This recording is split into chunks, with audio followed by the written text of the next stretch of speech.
انظر ماذا قال رينارد المدرب الفرنسي مدرب المنتخب السعودي على المنتخب المغربي.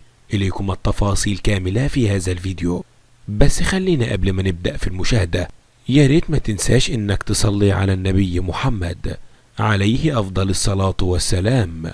وإن كنتم محبي ومشجعي للمنتخب المغربي فياريت ما تنساناش بلايك واشتراك للقناة علشان نقدر نوصل لكم كل جديد. هيا بنا لنبدأ.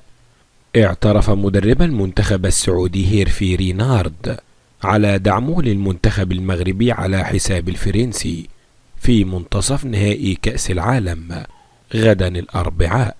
وقال رينارد: أنا فرنسي وولدت في فرنسا ولدي جواز سفر فرنسي، ولكن غدا أنا آسف سأدعم المغرب.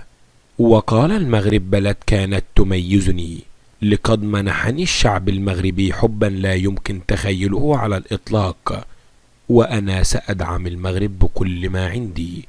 وبكده يبقى انتهينا من هذا الفيديو. وإن كنتم محبي ومشجعي للمنتخب المغربي فياريت ما تنساناش بلايك واشتراك للقناة علشان نقدر نوصل لكم كل جديد. والسلام عليكم ورحمة الله وبركاته.